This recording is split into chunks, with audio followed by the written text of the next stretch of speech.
Counting in. Hi guys, we're Naked Security. I'm Alice and this is Duck. Hello everybody. Today we're talking romance scams, so let us know if you're listening. Why don't you comment a little heart below as it's romance. Yes, a real heart or a broken heart. And while you're about it, we'd love to know where you're from. So country, maybe the state you're in. Possibly you could give us your detailed address, maybe. Maybe your hobbies and interests. Yeah, and credit card number. Star sign. PIN. And maybe the 3 numbers on the back of your card. Yeah, the CV. Actually, no, folks, do not post those. Don't do that, but do send a heart and just tell us where you're from. I think you can see where this is going. When a scammer is using the angle of romance and emotional connection, it's much more likely that you'll feel willing to give it information like your address, whereas if it was just someone asking in a more blunt business way, you might think they've got no business to know this, but you feel like you're talking to someone you trust. Right. So it's easy for them to kind of leech this information out of you bit by bit, isn't it? So as always, I'm going to be looking down a little bit because I'm looking for your questions, so do post them and we'll try and answer them live.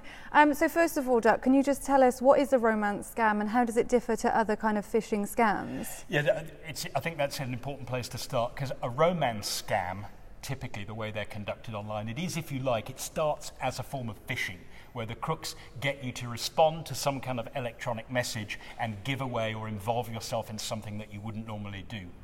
But it belongs to a class of scam known as AFF, or advance fee fraud. And the idea is, unlike traditional phishing where the crooks want to get your password, jump in, drain your account or something like that, the idea of a romance scam is the crooks are in it for the much longer term.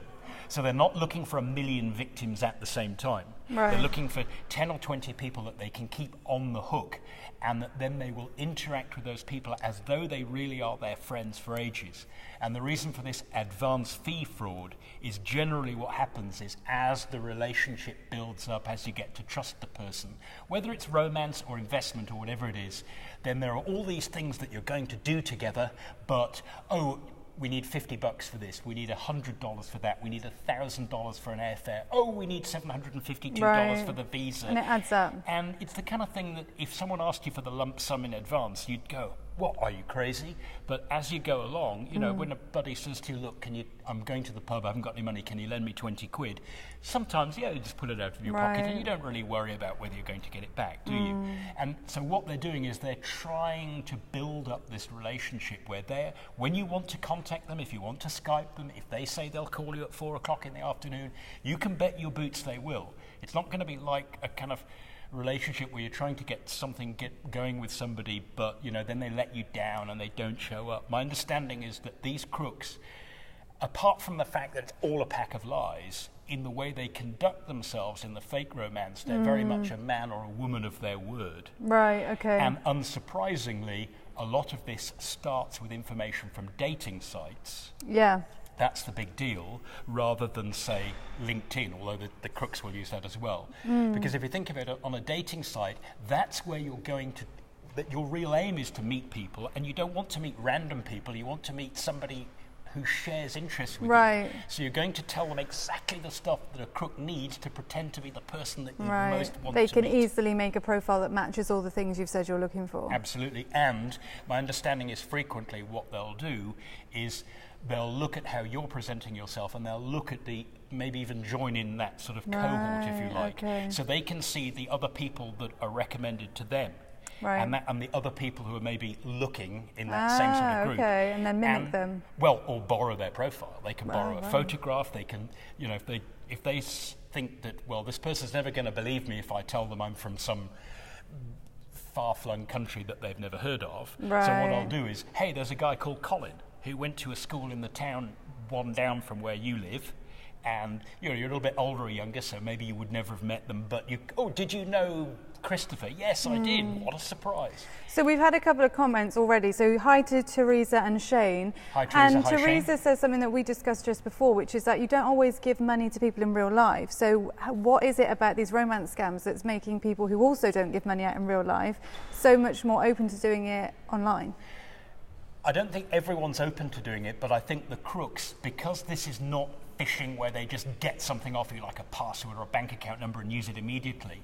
They're intending to invest a lot of time and energy in this because they're intending to make money out of you bit by bit in ever increasing amounts. Right. And if you think about it, imagine that you end up going into business with somebody. It has to start somewhere. Right. It's very rare that you just bump into someone in the pub and the guy will say, hey, I've got this fantastic business deal, I need 100 grand, and you'll go down to the bank and come back with a big wad of banknotes. Right. But you might say, hey, I've got an opportunity, do you want to come and help me? I'm doing the coffee run at such and such a festival, and you come along and you work as a barista and you earn 50 quid, and then the next time maybe you do a bit more and eventually think, hey, let's start a business together.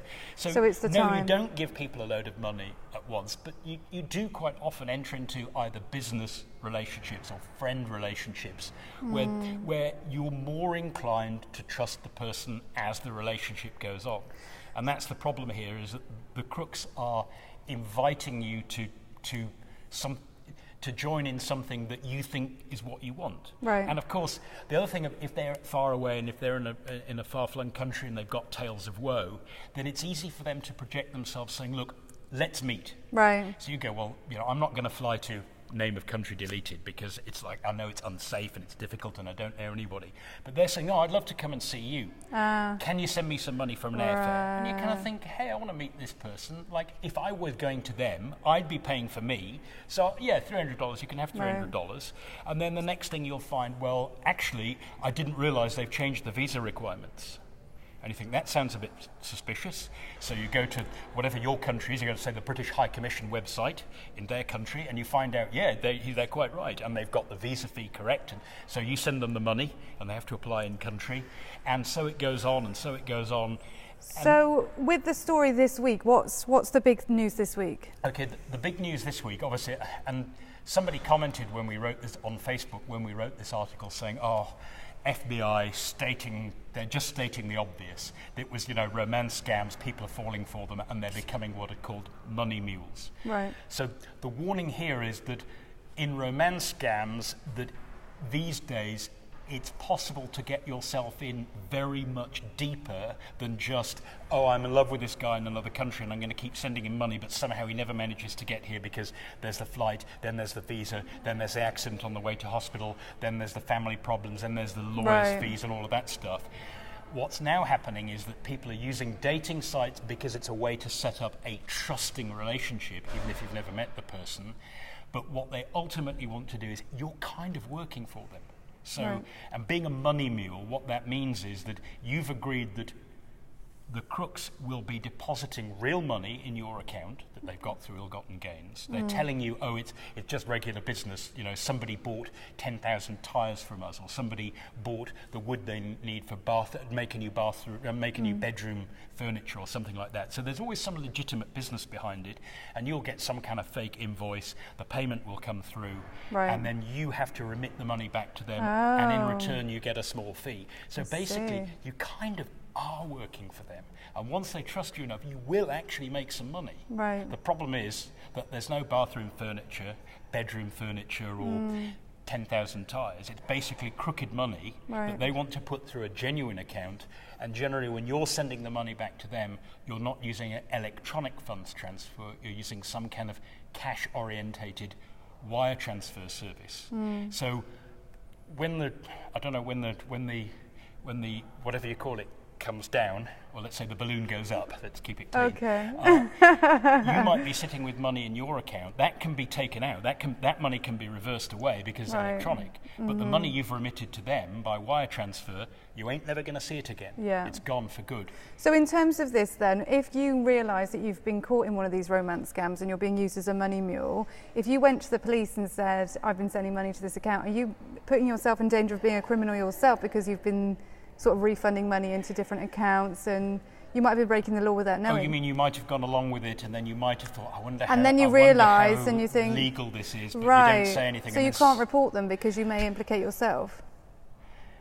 Well, I'm not a law enforcement officer or a lawyer, so I not? can't advise you. No, I guess if you are in this position, you probably need to go and speak to a lawyer. Right.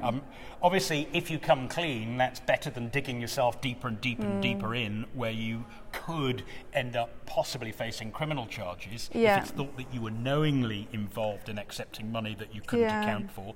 And certainly, the more money you pay out, the more you're going to lose because you can't get it back. The money can be reclaimed from you because it all went through electronic funds transfer, Yeah. and that's legally reversible. Right. But the wire transfer, by design, it's a one-way thing. You send them the money, it's like you gave them a wedge of cash. Good luck getting it back. Right. Interesting. So I think, I think so. The reason that the FBI have put out this warning, even if it seems like too little, too late, I'm in favour of this because the romance scam, as you said at the beginning, Alice, it's kind of the thing that it is the long game, and it isn't like obviously a scam to start with. Hey, I'm not giving money to someone I don't know. Right. Well, you've never met them, but you feel you know them as much as you know anyone else online. And maybe some of your in real life friends, you might meet them once or twice a year. You probably speak to them hundreds of times online. Right. And you feel comfortable doing that, and it still so the internet is real life these Yes. days when you're talking to someone that you think you know. Particularly if they've started by creating a persona for themselves, That fits which you. is somebody else's picture with somebody else's backstory of where they went to school, where they lived, who they knew. Mm-hmm. And you might find that those things almost but don't quite mesh with you. Right. Just like if you were to meet someone locally, what a chance, what a great thing. Right, This we have guy's so much working in overseas. common. Exactly. And dating sites, ideal place for the crooks Right. to hang out and to join in going, yeah, I too am looking for someone. I'm sick and tired of going to the pub to try and meet people because that's not working out for me. So I decided to try online dating. Oh, you did too. What a surprise. Yeah. And it's really easy for them to become the person you want to be. And I think a lot of people have the idea that cybercrime, like you think of ransomware, it's the malware comes in and it hits your computers. It doesn't sit there and wait for 6 months, 9 months, 12 months, 18 months, Wow. building up trust in your business. Yeah. It goes after your files right away. This is a much longer game. It's a much more subtle thing. And the reason is that the crooks are making money all the time out of this. And they Right. don't need to have thousands of people on the hook at the same No. time. It's basically, for them, it's a job. And what you need to be careful is that you don't inadvertently become one of their actual employees. So what is the advice that you'd give people then to avoid this happening to them? Well, obviously, the usual advice when for things like phishing, if it sounds too good to be true, it is too good to be true. So if someone says, Yeah. I have an investment opportunity, you are guaranteed to make a return of 475% in the next 3 months, then you're just going to go, no, I'm not. Right. This is much more difficult because someone's saying, no, I don't know. They can Yeah. say, I don't know you. Why should I trust you? And you convince them. Basically, the point is, if you're treating someone you've never met Yeah. as though you really know and understand them well because you have met them in person, then you could easily be duped. And So if I guess the suddenly kind money of comes into the advice- equation, yeah. there's the big deal. When they suddenly Right. say, hey, I want to come and see you, send me money, then suddenly remind yourself that the overarching term for this sort of scam is advance fee fraud. And what that means is the fraud relies on you sending them money first in the promise of something later, which could be marriage, romance, a life of idle luxury, enormous riches, whatever, an investment that too good to be true. Yeah. So I guess the kind of advice that applies here is about what you share on social media or anywhere. So don't share your date of birth, which would give someone your star sign. Don't share where you work, which could make someone say they work in the same industry. Or even where you went to school, they could say, oh, I went to school Yeah. around there and now I've moved to Australia. I know that area. Exactly. Any of that kind of information that you're giving out gives somebody an opportunity to pretend they've got things in common with you. Yes, and now, of course, you may want to give that information out. You may not. You may feel quite comfortable with everyone knowing what your birthday is. And let's be fair, your birthday shouldn't have to be a secret. Right. And it's crazy that anyone still uses it as an identifying trait. Right. Whilst you can't change it. I mean, there are only 365 and a quarter birthdays in the year, and it's pretty easy to guess what someone's age is. Right. So it's not a very good form of identification anyway. But I would say that if you have, and also there's a problem that many people will already have shared this stuff, and then Yeah. go, my goodness, now I'm scared, what do I do? You can't call Right. it back. In that case, I'd say that if you that bear in mind that the fact that someone seems to have the same interests as you, seems to know the same people, seems to have grown up in the same area, seems very familiar with your environment, or just fits in exactly, wow, what a perfect person.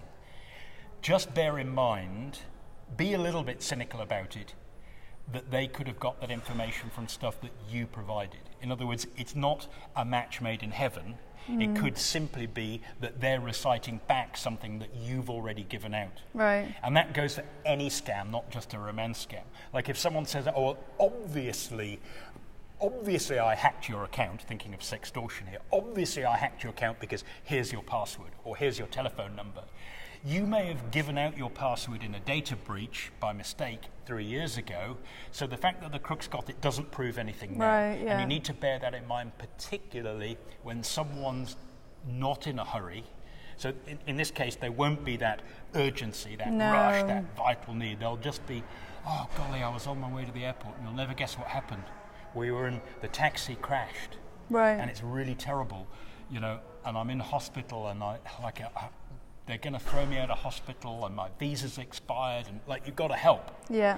You know, that may be true, but don't just believe it because the other person told you.